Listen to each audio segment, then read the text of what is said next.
Yeah, rejoice and be glad. Gaudate, Exultate. Um, Thank you for coming in the series of this lecture. We are in the third week. Ya, terima kasih atas kehadirannya teman-teman. Kita sekarang di minggu ketiga akan belajar ensiklik yang ketiga dari Paus Fransiskus, bersukacitalah dan bergembiralah. It's about the holiness in today's world, according to Pope Francis. It's okay. Jadi ini merupakan panggilan kekudusan di dunia dewasa ini oleh Paus Fransiskus. His third apostolic exhortation of Pope Francis, the apostolic exhortation is kind of suggestion or recommendations from Pope. It's not order, it's not call, but it has no legal mandatory, but it also but it still has some some duty as the Catholic to practice it, implement it. Jadi seruan apostolik ini adalah saran dari Paus, bukan perintah, tetapi tetap saja kita bertanggung jawab, tugas kita adalah mengikuti dan mempraktekkannya. What is the strongest, what is the most powerful order from the Pope? First, the bull, B-U-L-L. It's you have to do it. That's the bull, and followed by the encyclical letter or encyclical, simply put it. And then we have apostolic exhortation or papal exhortation. That's in order. Jadi tujuan dari suruhan apostolik adalah kita melakukannya itu semua, apa yang diserukannya. I will look deeply at these documents in the light of holiness, mysticism in daily life, or people of God, or lay people of God. Jadi nanti Paul akan menerangkan apa itu dalam terang kekudusan dan mistisisme dalam kehidupan sehari-hari umat awam Tuhan.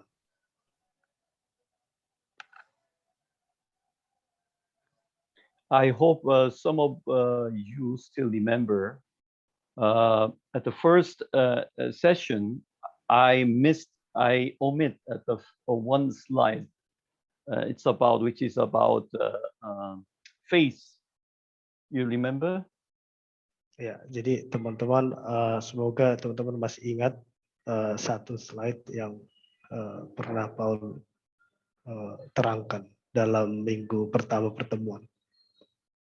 Now I'm going to deal with faith here and now. So we have a faith and belief. Is it different? What do you think? Ya, bagaimana menurut teman-teman? Apakah iman dan kepercayaan itu berbeda? One important thing is there is no belief or faith which exists in vacuum, in the air. Rather, it must be contextualized, must be concretized in this situation, in this soil and here and now. Ya, jadi yang paling penting yang perlu kita ketahui bahwa tidak ada kepercayaan atau keyakinan yang berada dalam ruang hampa, melainkan harus kontekstual di bumi ini gitu, di tanah ini juga. Yeah, I think there is some difference between belief and faith, but it's not in essence, but in degree. Jadi ada perbedaan iman dan keyakinan, tapi bukan beda dalam tingkatan.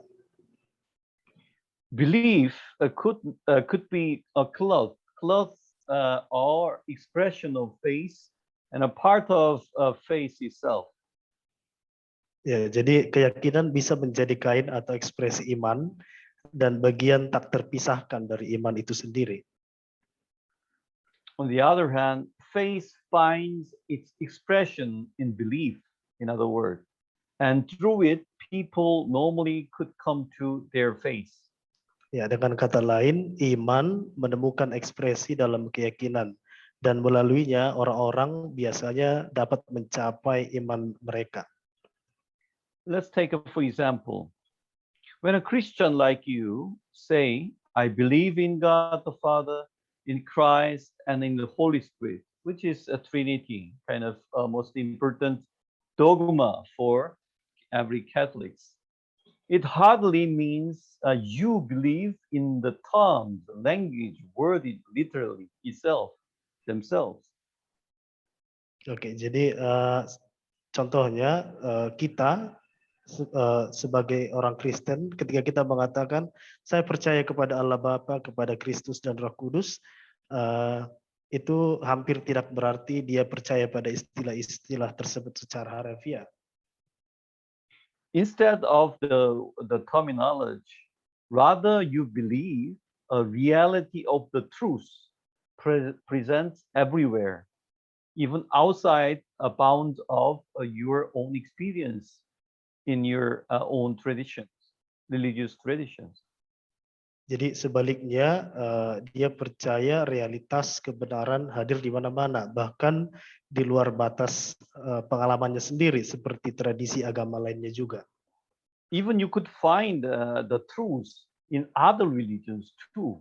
So, but you convey the truth in the language inherited from your own tradition, including doctrines, rituals, prayer, and practices. Bahkan kita bisa melihat dalam agama lain, tapi dia menyampaikan kebenaran dalam bahasa ini diwarisi dari tradisinya sendiri, termasuk doktrin, ritual, doa, dan praktik-praktik lainnya. So belief is an intellectual, emotional, and cultural embodiment of faith within the framework of particular tradition, while faith is ever transcendent, unutterable, meaning you cannot, verbalize it, you cannot capture it in any language, and open forever for good limitlessly. That's the faith. Oke, jadi kepercayaan merupakan perwujudan iman secara intelektual, emosional, dan budaya dalam rangka tradisi tertentu. Sedangkan iman selalu transenden, tak terucapkan, dan terbuka selama-lamanya, tanpa batas. Yeah, let me get back to this later. We have, two typical faiths in the Bible as follower. Jadi kita memiliki dua jenis iman dalam Alkitab. Mm-hmm. The first, inner conflict, internal conflict, a spiritual conflict in Saint Paul, the apostle. Ya, yang pertama adalah konflik batin dari Santo Paulus. Yeah, Romans chapter 7 and verse 15 to 25. I will omit quite a good portion here, but I give some brief, because the summary of this paragraphs of the Bible. I do not understand my own action, for I do not do what I want, but I do the very thing I hate. For I do not do the good I want, but the evil I do not want is what I do. Jadi dalam surat Rasul Paulus pada umat di Roma, bab 7 ayat 15 sampai 25, pada bab ke-15 disebut, sebab apa yang aku perbuat aku tidak tahu, karena bukan apa yang aku kehendaki yang aku perbuat, tetapi apa yang aku benci, itulah yang aku perbuat. Sebab bukan apa yang aku kehendaki, yaitu yang baik, yang aku perbuat, melainkan apa yang tidak aku kehendaki, yaitu yang jahat yang aku perbuat. here he blaming himself. Why he do what he doesn't like to do, while he do not do what he really want to do. Jadi That's the conflict, internal conflict within Saint Paul. Jadi Santo Paulus menyalahkan diri sendiri bahwa mengapa saya melakukan hal yang tidak saya ingin lakukan, sebaliknya saya melakukan apa yang saya tidak ingin lakukan. So verse 20, now if I do what I do not want, it is no longer I that do it, but sin that dwells within me. So I find it to be a law that when I want to do what is good, evil lies close at hand. Wretched man that I am, who will rescue me from this body of death? Ya, jadi pada ayat ke-20, ke-21 dan 24 disebut, jadi jika aku melakukan apa yang tidak aku kehendaki, maka aku yang memperbuatnya. Tetapi dosa yang diam di dalam aku. Demikian aku dapati hukum ini. Jika aku menginginkan melakukan apa yang baik, yang jahat itu ada padaku. Aku manusia celaka, siapa yang akan melepaskan aku dari tubuh maut ini? Paul deplored and by saying how wretched man I am, meaning how poor, how miserable, how hopeless I am. Who will rescue me from this body of death? That's the strong words which strongly blame and hit him himself internally. Ya, jadi Santo Paulus menyalahkan diri sendiri, betapa lemahnya, betapa celakanya dia dengan ayat 24 ini. Thanks to God, he with his mind, he could be a slave to the law of God, but with his flesh, he is a slave to the law of sin still. Ya, dalam ayat 25, syukur kepada Allah, katanya oleh Yesus Kristus, Tuhan kita.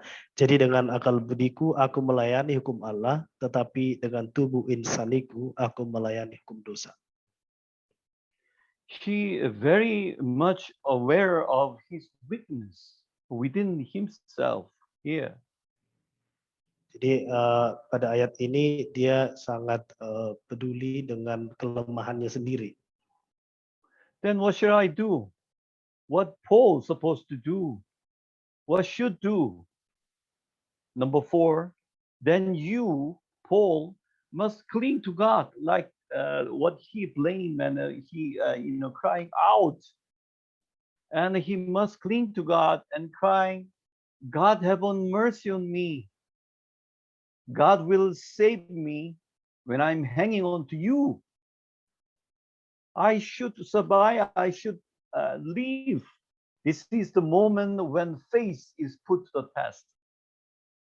Jadi Santo Paulus mengatakan pada ayat yang keempat apa yang seharusnya dia lakukan. Jadi dia katakan terus Anda harus berpegang teguh pada Tuhan. Menangis, Tuhan kasihanilah aku. Tuhan akan menyelamatkanku ketika aku bertahan untuk hidup. Inilah saat iman diuji. The more you be aware, the deeper you understand your weakness, the harder you cling to God, the deeper you cling to God, so that you could get help from Him. Ya, semakin kita aware dengan kelemahan kita, semakin kita berpegang teguh dengan Tuhan, maka akan ada bantuan dari Tuhan sendiri. Many of us have a similar experience of you and I's limitation or weakness or internal conflict one from another in daily life. Jadi kita semua memiliki pengalaman yang sama, konflik yang sama dalam kehidupan sehari-hari. kita meyakini bahwa kita memiliki keterbatasan. There is another example of faith, which is mysticism in the Bible. Parable of a barren fig tree. Barren meaning no producing anything, nothing. Ya, jadi ada contoh yang kedua, mistisisme dalam Alkitab dalam perumpamaan tentang pohon ara yang tidak berbuah. Jadi barren itu tidak mampu memproduksi buah begitu. Very simple parable. Then he told this parable. He here means Jesus. A man had a fig tree growing in his vineyard, and he went to look for fruits on it, but did not find any. Jadi lalu Yesus mengatakan perumpamaan ini. Seorang memiliki pohon ara yang tumbuh di kebun anggurnya, dan ia datang untuk menemukan buah pada pohon itu, tetapi ia tidak menemukan. So he said to the man who took care of the vineyard, "For 3 years now I have been coming to look for fruit on this fig tree, and I haven't found any. Cut it down. Why should it use up the soil? As you see, there is already 3 years past, but with no fruit at all."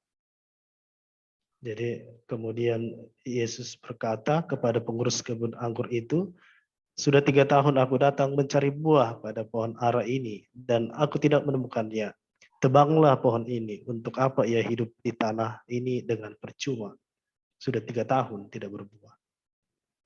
And the farmer, the laborer, replies by saying, "Sir," the man replied, "leave it alone for 1 more year, and I'll dig around it and fertilize it. If it bears fruit next year, fine. If not, then cut it down." Kemudian Tuhan jawab orang itu, "Biarkanlah dia tumbuh tahun ini lagi. Aku akan mencangkul tanah sekelilingnya dan memberi pupuk kepadanya. Mungkin tahun depan ia berbuah, tapi jika tidak, tebanglah dia." Very simple parable, isn't it? What do you get anything from it? How could you interpret it? How could you understand it? Very difficult, isn't it? Simple story.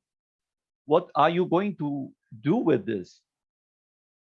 Oke, jadi ini merupakan perumpamaan yang simple, tetapi kita sangat sulit memperoleh makna dari perumpamaan ini. So how could we understand the parable? Yeah, there is a traditional interpretations.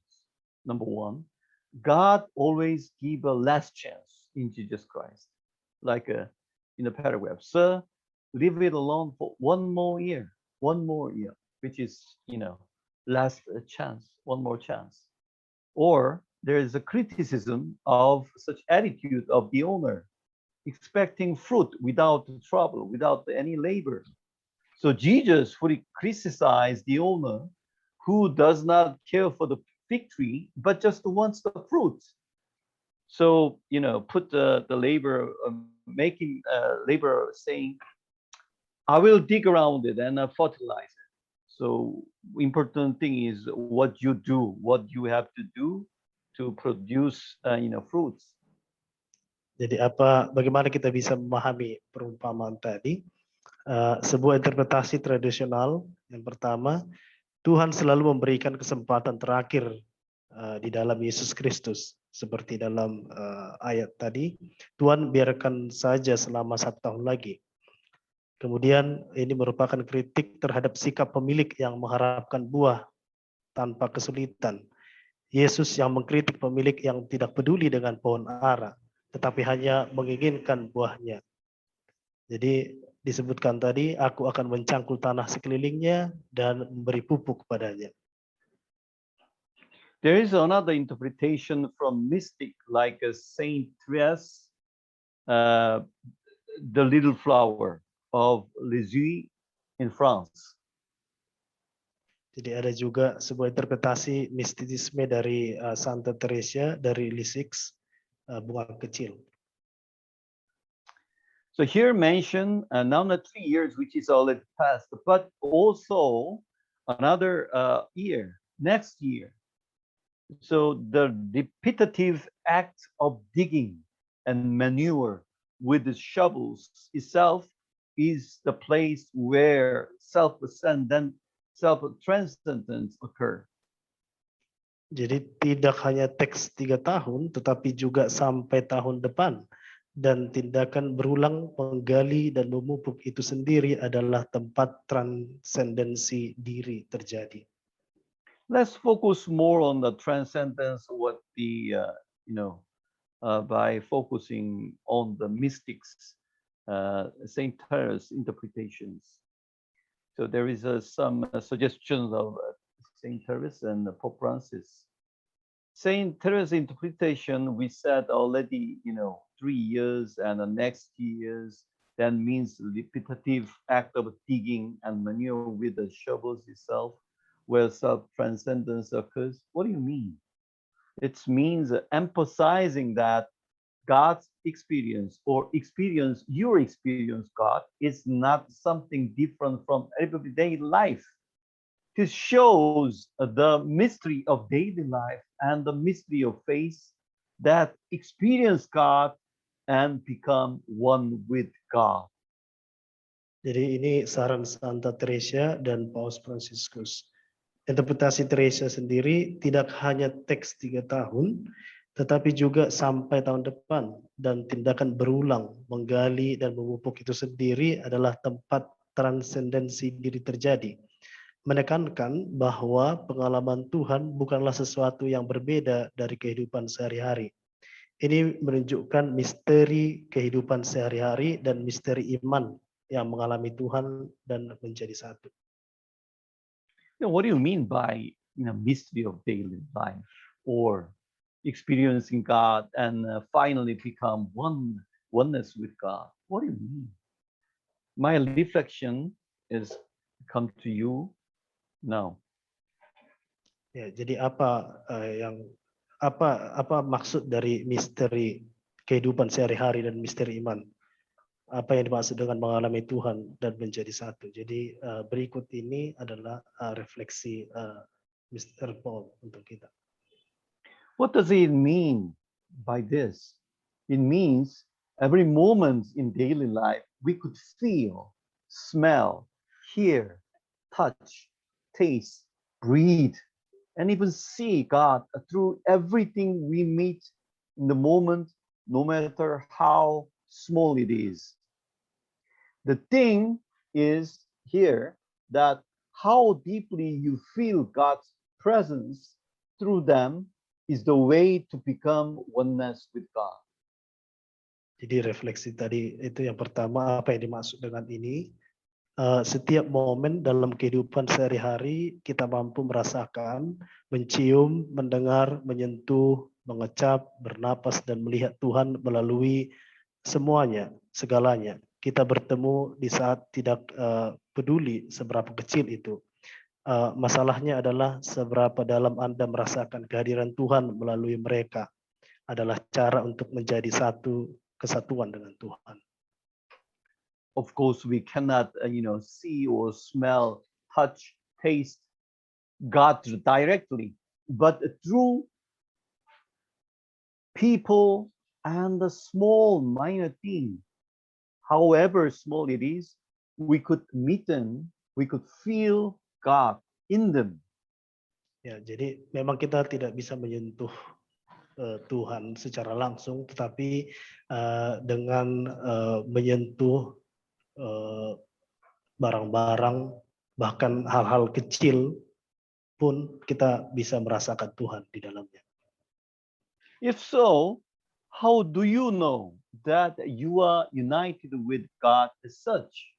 In other words, how do you know that such enlightenment is self-transcendence and authentic? It could be proved by your feelings of gratitude, joy, and humility. Jadi jika demikian, bagaimana Anda tahu bahwa Anda dipersatukan dengan Tuhan seperti itu? Dengan kata lain, bagaimana Anda tahu bahwa pencerahan seperti itu adalah transendensi diri dan asli? Bisa dibuktikan dengan perasaan syukur, sukacita, dan kerendahan hati Anda. After becoming united with God as oneness, how could you define such experience is real, genuine, and authentic? The answer is the deeper you feel gratitude and joy from within you, then you live with tremendous humility.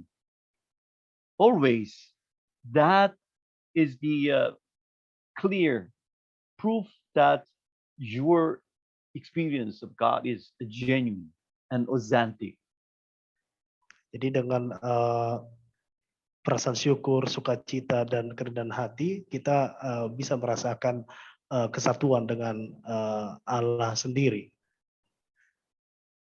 Pope Francis' suggestion is like this: the best way to identify whether our prayers are real is to look at how our lives have transformed into the light of mercy. He more focused on mercy. Oke, jadi saran Paus Fransiskus, cara terbaik untuk mengidentifikasi apakah perjalanan doa kita itu autentik adalah melihat bagaimana kita telah berubah menjadi cahaya belas kasih. He goes on to say, especially the small and weak are treated with the compassion and mercy, and the authenticity of the experience. The experience is measured by whether the compassion and mercy continues or not. Oke, jadi terutama yang kecil dan lemah diperlakukan dengan belas kasih dan pengampunan, dan keaslian pengalaman diukur dengan apakah belas kasih dan pengampunan berlanjut atau tidak. The time and space to gauge it are also every day. So your daily life must remain your daily life. Jadi waktu dan ruang untuk mengukurnya juga setiap hari. Jadi kehidupan sehari-hari Anda harus tetap menjadi kehidupan sehari-hari Anda juga. What do you mean by the last sentence? Your daily life must remain your daily life. That means don't try to make it your life special. It's the language limitations here in English. Something ordinary is, supposed to be bad in English. But here I focus more on ordinary life, which is, we live as ordinary people. But something special is supposed to be good in English. That is the limitation. But anyway, such, experience happen in daily life. So don't try to make your life to be special. Your life as it is already become holy. Ya, jadi apa ya sebenarnya yang dimaksud dengan jadi kehidupan sehari-hari kita itu harus tetap menjadi kehidupan sehari-hari adalah kita jangan berusaha membuat pengalaman kita itu spesial gitu. Hidup kita itu merasa spesial. Jadi hiduplah seperti biasanya begitu. All right, and then linked to everyday mysticism in Laudato Si, in order to make audience you all in an easy way, a little bit. Jadi mari kita ikatkan dengan mistisme sehari-hari di Laudato Si. Yeah, maybe you remember the mystical meaning. Pope Francis brought in the Laudato Si like this: there's a mystical meaning to be found in a leaf, mountain trail, dewdrop, a poor person's face, which we can see, we can touch, we can feel in everyday life, isn't it? Ya, jadi kita mudah-mudahan masih ingat dengan pelajaran sebelumnya bahwa ada makna mistis yang ditemukan di sehelai daun, di jejak gunung, di titik embun, di wajah orang miskin. Jadi kita bisa melihat semuanya, merasakannya. Francis also introduced Ali Al-Khawaz, who stresses from his own experience the need not to put too much distance between the creatures of the world and the interior experience of God. Jadi Paus Fransiskus juga mengutip penulis spiritual Ali Al-Hawas menekankan dari pengalamannya sendiri perlunya untuk tidak menempatkan terlalu banyak jarak antara makhluk dunia dan pengalaman batin tentang Tuhan. You could compare what I said, some experience of God in daily life, and what I going to read for you from Ali Al-Khawaz like this. You already know there is a subtle mystery in each of the moments and sounds of this world. The initiate will capture what is being said when the wind blows, the trees sway, water flows, fly buzz, doors creak, birds sing, or in the sounds of strings of flutes, the sigh of the sick and groans of the afflicted. Jadi seperti yang sudah kita ketahui ada mistis ya yang bisa kita temui. Inisiasi akan menangkap apa yang dikatakan ketika angin bertiup, pohon-pohon bergoyang, air mengalir, lalat berdengung, pintu berderit, burung berkicau, atau dalam suara dawai atau seruling, keluh kesah orang sakit, bahkan rintihan orang yang sedang menderita. That's what I mean by, how we could see or hear, smell, touch, feel God. That's exactly what is the same, exactly what Ali Al-Khawaz said here. Ya, itulah yang Paul maksud sama dengan Ali Al-Hawas, bagaimana merasakan, melihat, menyentuh Tuhan. All right. She's the Therese of Lisieux, or the little flower. She's the blooms in God's garden. The flower blooms in God's garden and likes to call herself the toy of the baby Jesus. The small path to holiness becomes the way to accept all everyday pain that comes from communal life to Therese. Jadi berikut ini adalah Santa Teresa dari Lisieux. Dia sering disebut dengan bunga kecil yang mekar di taman Tuhan dan suka menyebut dirinya mainan bayi Yesus.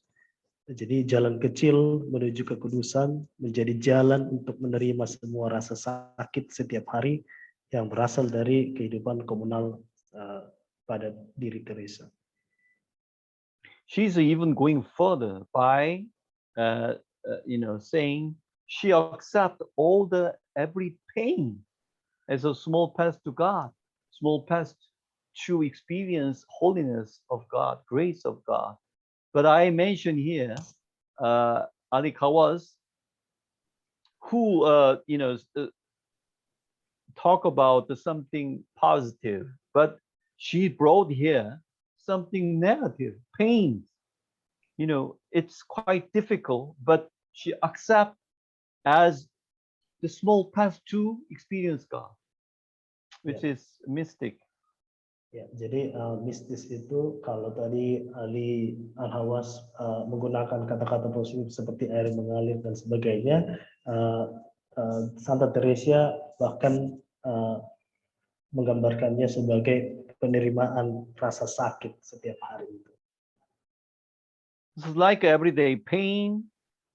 She also, accept the restrained, being patient, the urge to the judge and condemn colleagues in her congregation.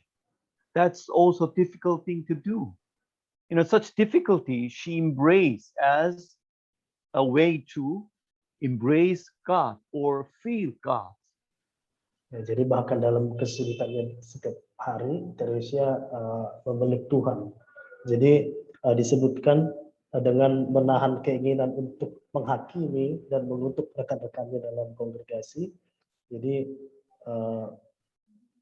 selanjutnya memperpanjang kesabaran dan kemampuan Teresa. Jadi lewat itu semua dia memeluk Tuhan. Think about it. The way that Saint Teresa of Lisieux have chosen is a more difficult one than what I said before. Jadi apa yang Teresa katakan ini lebih sulit dari apa yang sudah kita dengar tentang yang disebut Ali tadi.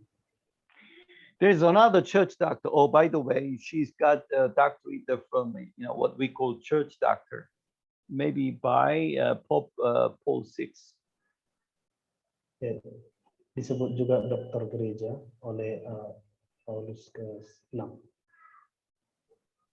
And like the Teresa of Lisieux, there's another church doctor, Teresa of Avila, who was also mystic.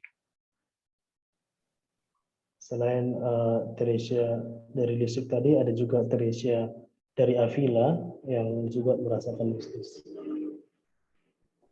Teresa of Lisieux definitely was named after Teresa of Avila and had the saint as a teacher to her.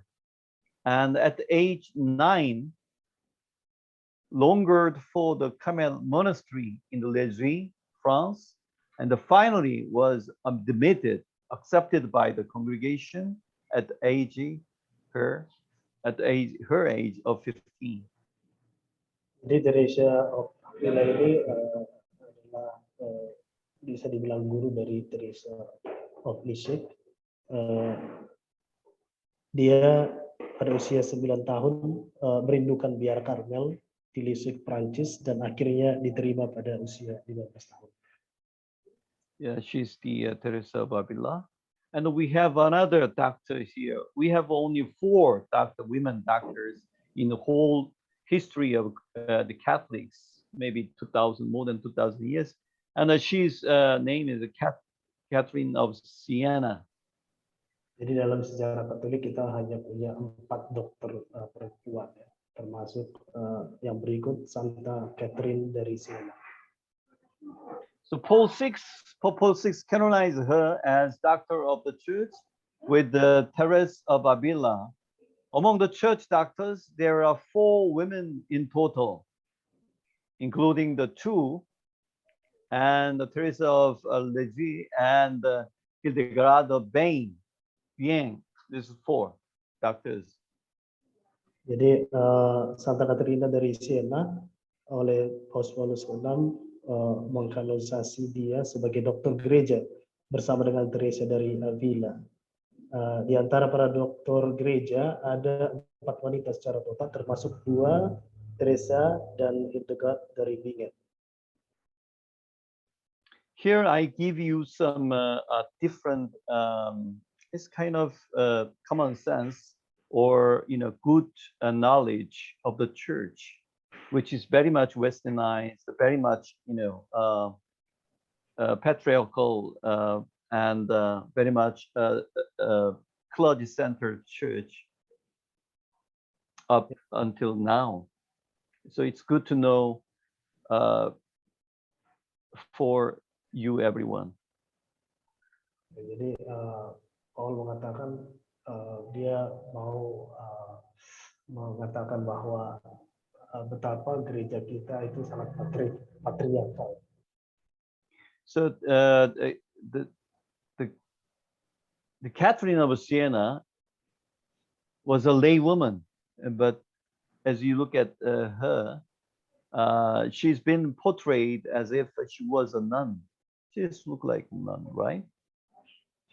Like the one in the picture above. You know why? Oke, jadi Santa Caterina itu orang awam tapi digambarkan sebagai biarawati. Kira-kira para peserta tahu tidak kenapa? Let's get some more example. Who are they? Those who could, open your microphone, answer me. Who are they? Agustinus. Very nice, very nice. How could you know who is familiar with you? Have you seen this picture or photos image before? Oh, this one.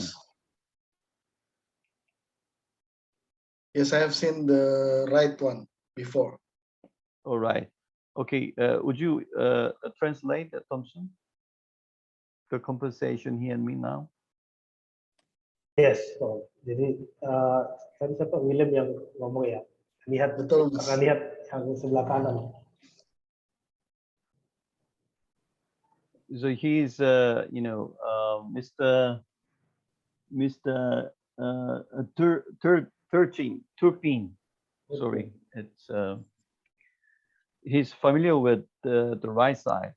He identified him with Saint Augustus. Yes. Augustus. But how about this one? Who are they? Ini You know him, right? Very well-known person. You know, everybody knows him. Who are him? Who is him? siapa ini?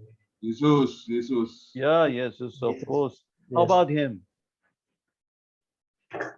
We don't know. One Palestinian look like terrorist, right? Sorry, I don't have to. I should not say it, but everybody assume that this look is like more close to the some dangerous person. No, Mirip orang Jesus. Palestina. Ya, Jesus. yeah. Translate, please, Thompson. Ya, Paul katakan jadi yang sebelah kanan ini mirip memang orang Palestina yang sangat berbahaya. Tapi siapakah ini? Okay, someone answer Jesus, Paul. So how about this one? Which image close to real Augustine? We are familiar with this side, the left side of the picture, isn't it? Kita terbiasa dengan gambar yang sebelah kiri kan. So what is Oma. between the two? Siapa yang paling This mirip? is also the picture of portrayal of Saint Augustine. What is the difference between the two? Apa perbedaan gambar kedua ini? Ini sama-sama menggambarkan Santo Agustinus. Where was the Saint Augustine hometown? Di mana kampung halaman Santo Agustinus? Gaudate, North Africa. Yeah, very good. You have a lot good knowledge of the church. Because he is my patron saint. We have this the portrait or description we are familiar with rather than this. But indeed, he's a North African. Not look like Kunta Kinte, but you see, he's close to the Europe, but he's a North African. His mother is a really, African, is a black woman, and he's a black person. Then the picture or image of many image of him make it more close to Westerners like him and like him. This one is more familiar with. Oke, jadi gambar Agustinus digambarkan sangat mirip dengan orang Eropa, sedangkan sebenarnya dia orang Afrika yang memiliki, kita tahu bersama, warna kulit yang lebih gelap ya. Jadi Ibu Agustinus itu asli orang Afrika, jadi berkulit gelap. Jadi tapi gereja menggambarkan Agustinus sebagai orang Eropa. So same logic we're going to now, this guy. Who is this guy now? Lagi yang sama juga pada Jesus. gambar ini. Yes, Jesus, AI, supercomputer, now produce the real Jesus based on the 1,000 billions of the data. So Jesus not they look like this, look like him as one Palestinian. Yeah. What's the matter with him? What's the matter with him? Not at all. Ya, jadi Yesus digambarkan seperti Yesus sebelah kiri ini sebagai orang Eropa, lebih mirip orang Eropa. Tapi yang sebenarnya Yesus itu orang Palestina dan mungkin wajahnya lebih mirip ke sebelah kanan ini. Jadi apa masalah dengan kulit ini? Oke, next. Yeah, what does it mean this? That means Jesus westernized. We look at Jesus westernized one, like Augustine. Yeah. You see? Jadi, ya, Yesus itu apa ya? How to say westernized, dibarat-baratkan. Jadi sama seperti Santo Agustinus tadi. For 2,000 years, he is too good to be a Palestine, one of Palestinian people. Jadi beribu-ribu tahun yang lalu ya orang Palestina begini. But real image of Jesus close to him. But we don't know exactly how Jesus looked like, but definitely close to him, not to him. Ya, kita memang tidak tahu gambar Yesus itu yang sebenarnya bagaimana, tapi akan pasti lebih mirip dengan yang di sebelah kanan ini, seperti orang Palestina, bukan seperti orang Barat yang sebelah kiri. The same is true of Augustine. Saint Augustine is close to him, not him. Close to him, not him. Close to him, not him. Sama dengan Santo Agustinus, lebih mirip, lebih gelap daripada yang sebelah kiri. How about now going back to Catherine of Siena, who is a lay woman, not a Catholic sister or nun. Kita balik ke Santa Catherine dari Siena, yang bukan biarawati. He's one of his disciple. His secretary was a priest. Ya, dia adalah murid atau sekretaris dari seorang pastor. Who tried to make her more like a religious practitioner. I mean, a religious sister. Yang membuat Santa Catherine seperti ini. She was so nice. She's too good to be a lay woman at the time. Ya, terlalu baik kalau dia seorang awam pada saat itu. Jadi dia digambarkan sebagai biarawati. Do you see anything in common those four pictures? Although is Western, we see the Western look of Jesus or Augustine. We have some kind of some not a lay person, but the similar look at the sisters or nun. What is in common between them? Jadi apa yang umum, apa persamaan dari semua yang sudah kita lihat tadi? For the past 2,000 years of Christian history, of Catholic history, is much of hierarchical church history, institutional church history, not the people of God, especially lay people. Ya, jadi 2000 tahun yang lalu gereja kita sangat hierarkis. So now is the time we make the church, rather than building rather than institution, but people, all equal people of God. Jadi saatnya kita membuat gereja itu menjadi tempat orang-orang atau rakyat, kita semua setara. Jadi bukan hierarkis secara institusional. That is the third look at of Catholic Church. That is the third look at of Jesus Christ. That is the Asian way, African way, Latin American way understanding of Jesus of the Catholic Church. We should have. Begitulah pandangan orang Asia, orang Afrika, Latin Amerika terhadap Yesus. And church, not only Jesus, and also the church, Catholic Church. Ya, dan gereja Katolik.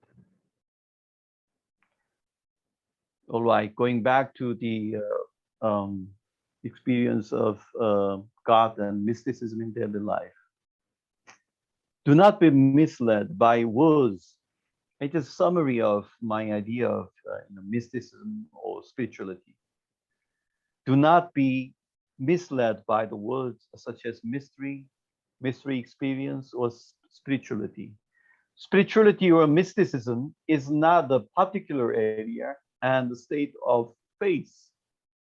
The prayers of your daily life are mystery and spirituality.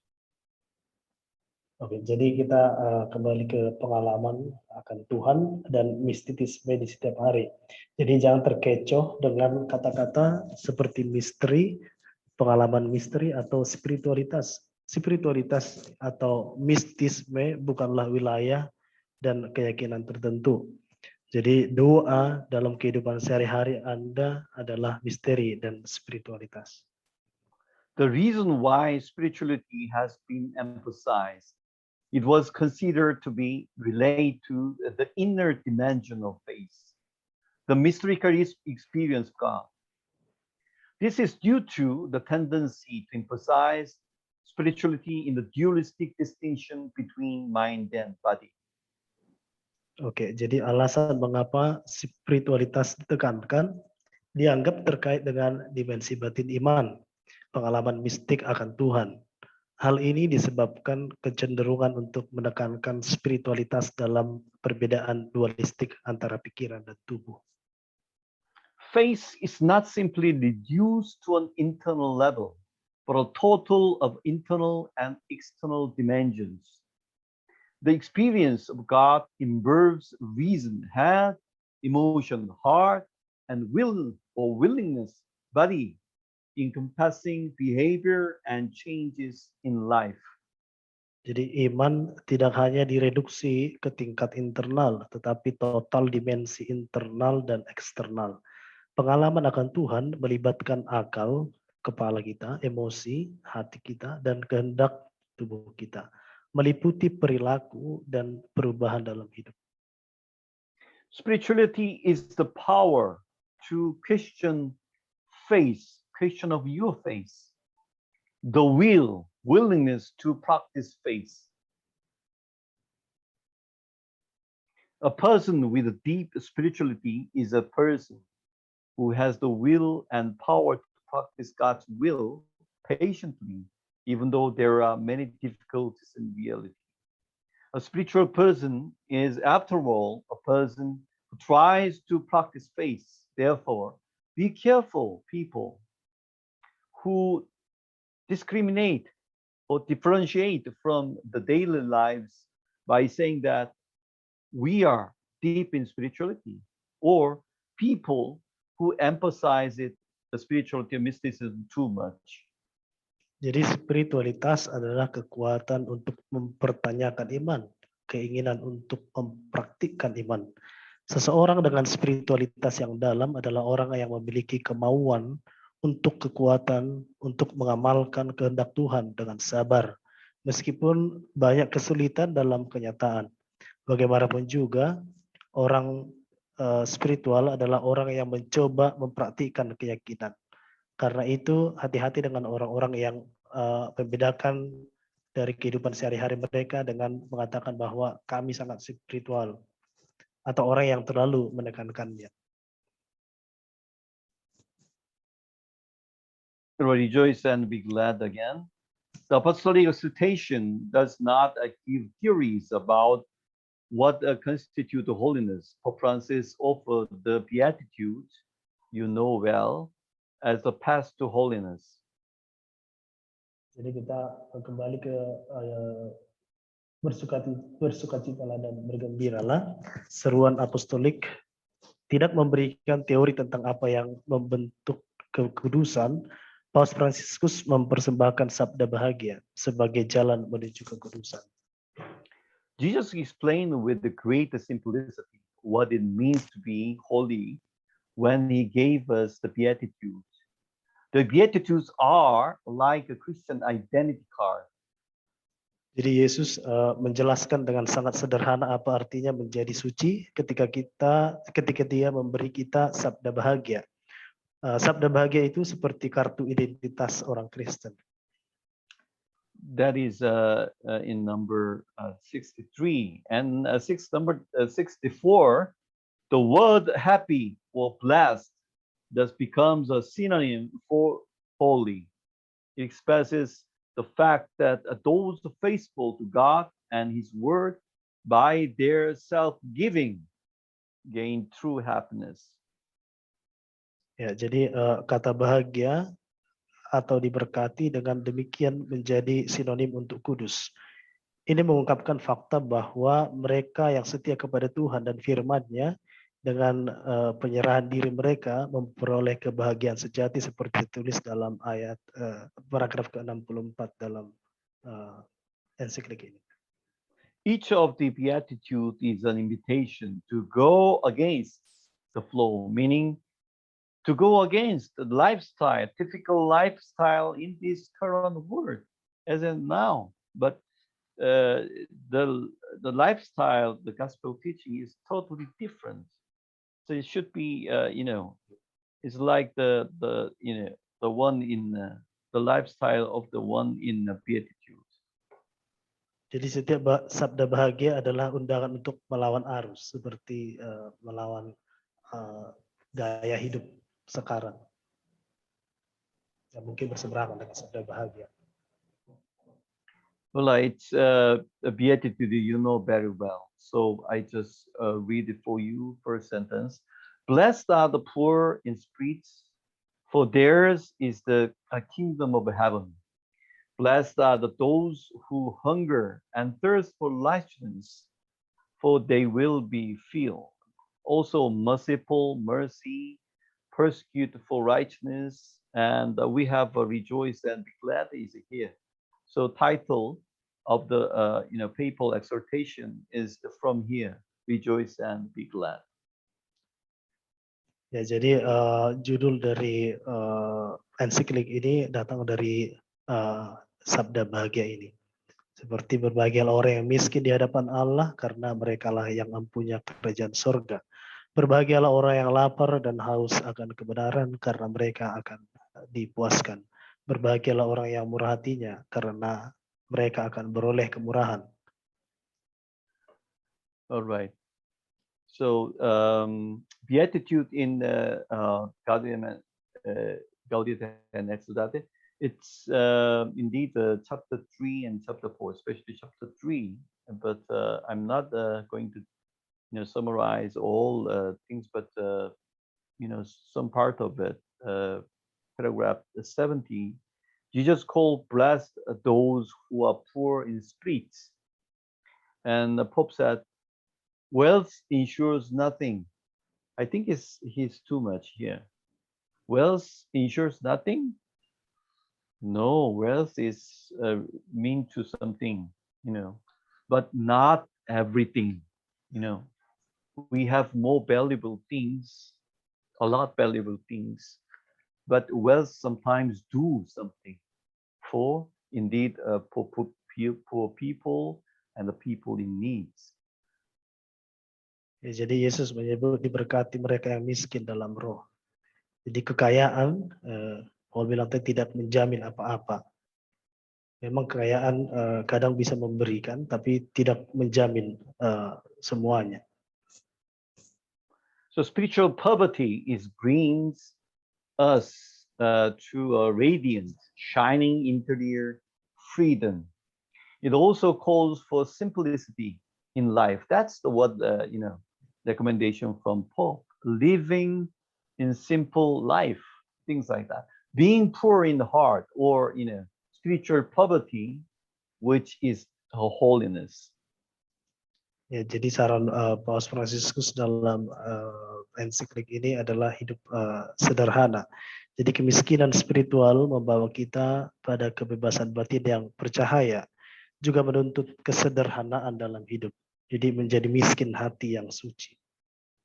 And knowing how to mourn, how to be shallow with the others, that is holiness.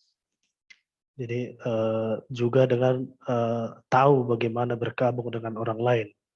Jadi itu yang disebut dengan kekudusan.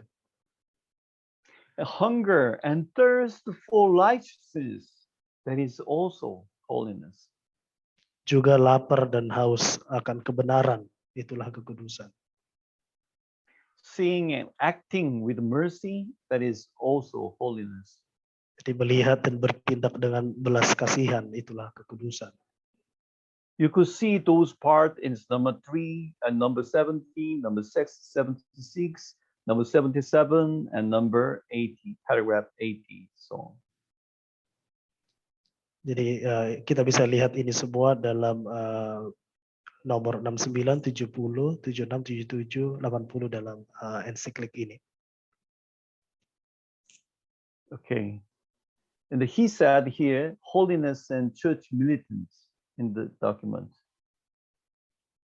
Jadi juga disebut kekudusan dari gereja yang militan.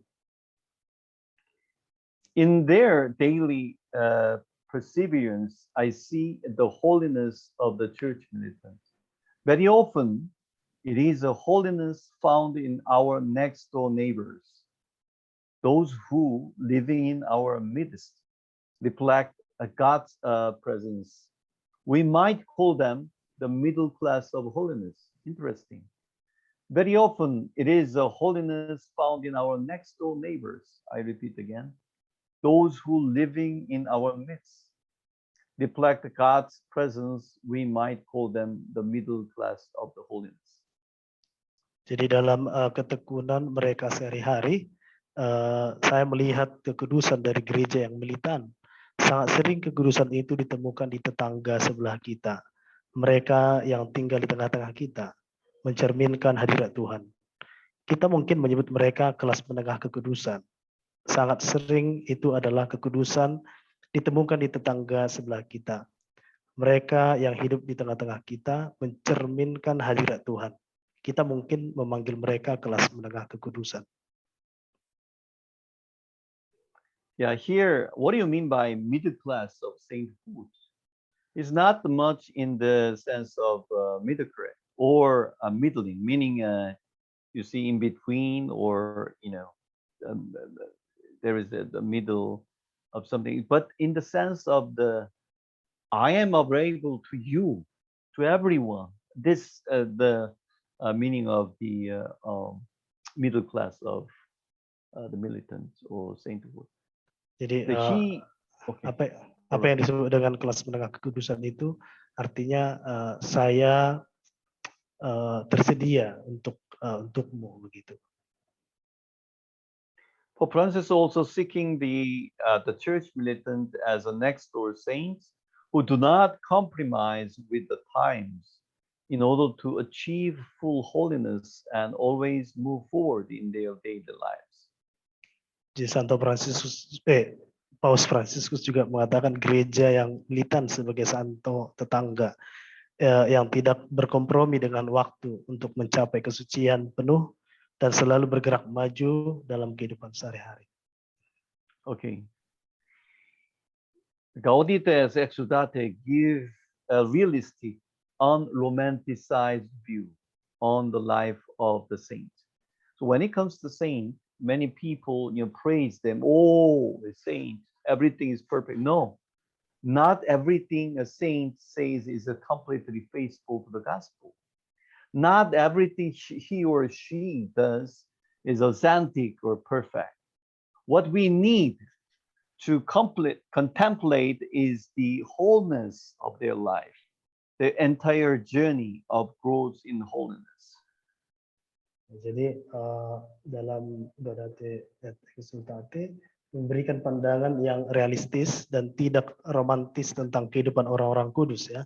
Jadi tidak semua yang dikatakan orang suci sepenuhnya setia kepada Injil. Tidak semua yang dia lakukan adalah otentik atau sempurna. Yang perlu kita renungkan adalah keutuhan hidup mereka. Jadi seluruh perjalanan pertumbuhan mereka dalam kekudusan. Before, the church taught the lay people like this. You have to detach yourself from the secular world. But now, the documents, Gaudate et Exultate, teaching us that holiness is possible in our ordinary circumstances. It does not require the creation of a special environment at all. Well, sometimes. Ya, jadi kekudusan itu tidak hanya milik orang santo-santa ya, tapi orang awam juga bisa mencapai kekudusan itu. Okay. Pope Francis insisted on the need for holiness in all parts of our lives, including online or cyberspace. Oke, jadi Fransiskus menekankan perlunya kekudusan di semua bagian kehidupan kita, termasuk ruang online atau dunia maya. Yeah, you know already, Christians also can be caught up in the networks of verbal violence through the internet. And the result of the dangerous things, many things, groupings, and you making some people taking your side and blaming another side and so on. Jadi orang-orang Kristen juga dapat terperangkap dalam jaringan kekerasan verbal melalui internet. Jadi hasilnya adalah dikotomi yang berbahaya. Jadi kita bisa mengatakan hal-hal yang negatif tentang orang lain atau memfitnah orang lain. The Christians completely ignore the commandment, 8th commandment, which is, is about the false witness or lying. You should not do this, but it's ruthlessly vilified others. You forget it, you ignore it. Ya, jadi kadang-kadang kita sepenuhnya mengabaikan ayat yang ke-8 ya. Perintah yang ke-8 yang melarang memberikan kesaksian palsu atau berbohong dan dengan kejam menjelek-jelekkan orang lain. Okay. So beatitude always goes justice. So we have already seen the righteousness and justice in the Bible, especially in the Beatitudes. So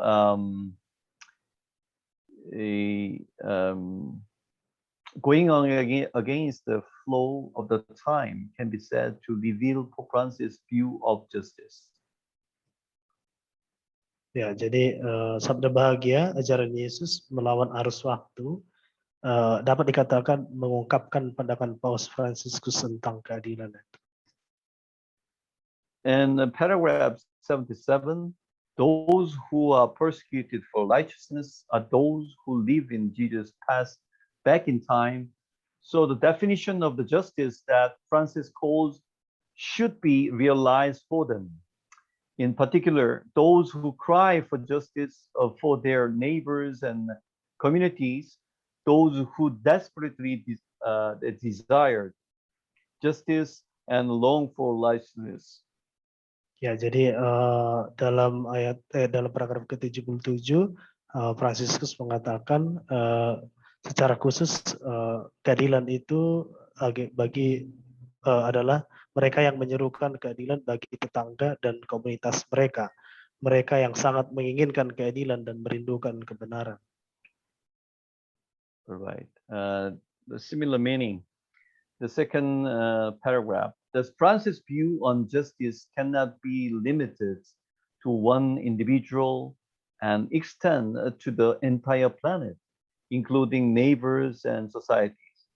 Francis' integral ecology, remember this, integral ecology explained in the detail in his Be Praised or Laudato Si, which stresses the cry of the poor is the cry of the earth, which is the, put it into the term internal ecology, can also be said to the penetrated and enter the perspective and attitude of justice.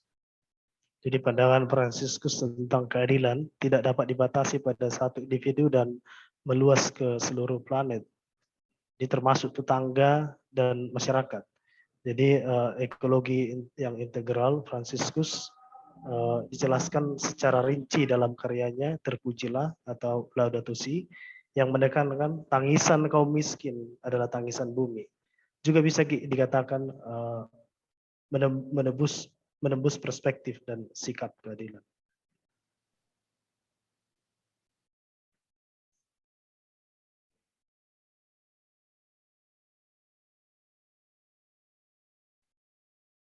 All right. Justice here is understood in a very close relationship with mercy. Joy of the gospel and, Gaudate, Exultate is a same. Ya, jadi keadilan dipahami dalam hubungan yang sangat erat dengan belas kasihan dalam ensiklik ini. No justice, without justice, mercy is likely to be limited. And on the other hand, justice without mercy can be blurred and blinded from its goal.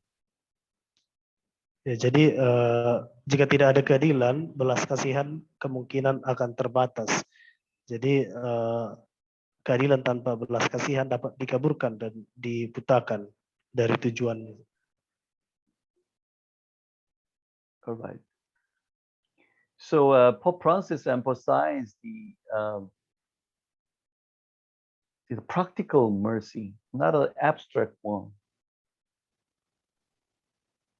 Jadi Paus Fransiskus menekankan belas kasihan yang praktis. Mercy does not exclude the justice and truth. Indeed, mercy, fullness of justice, and the most radiant manifestations of God's truth. He even praised it as the key to heaven. It focused on mercy by saying mercy is the key to heaven. Oke, jadi belas kasihan tidak mengesampingkan keadilan dan kebenaran. Memang belas kasihan adalah kepenuhan keadilan dan manifestasi kebenaran Tuhan yang paling bersinar. Jadi ia bahkan memujinya sebagai kunci surga.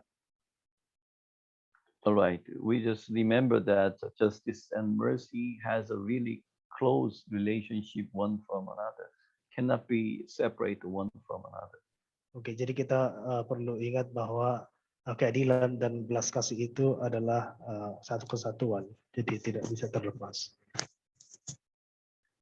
So mysticism, Gaudate Spes, and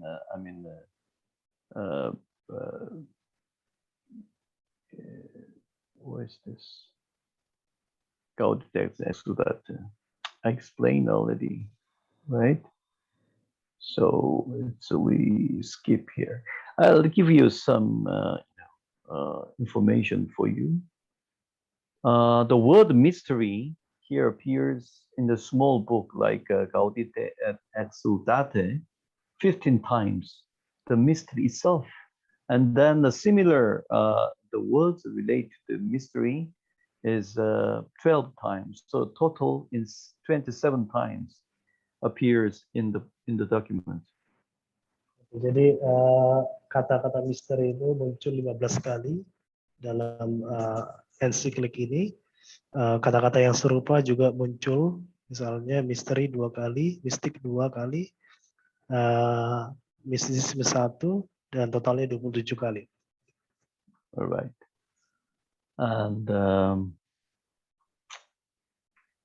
we also here again, Joy of the Gospel, Francis introduced a theology of the people. Indeed, this theology of the people is mystery of people, indeed.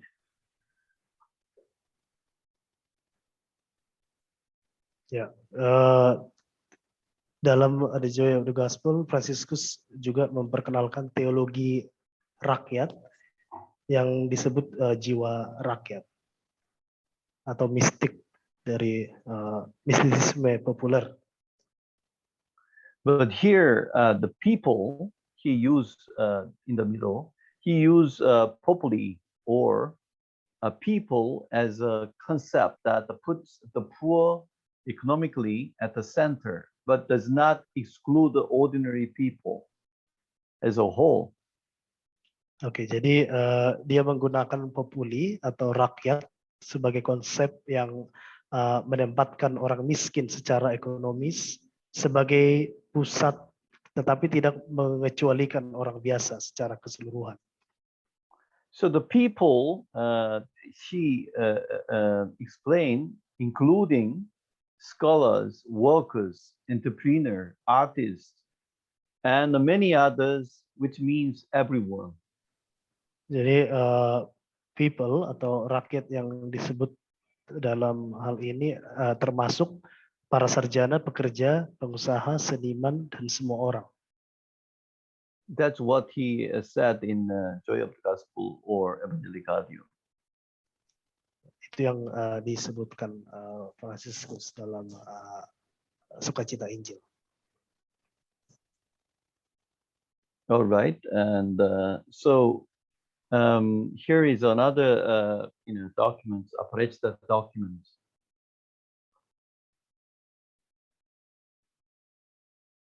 Where mysticism he mentions coming from. Ya, ini mistisisme yang disebut Franciscus. He used the popular spirituality or people's mysticism. That's word coming from the Aparecida document. Ya, mistisisme populer berasal dari dokumen Aparecida.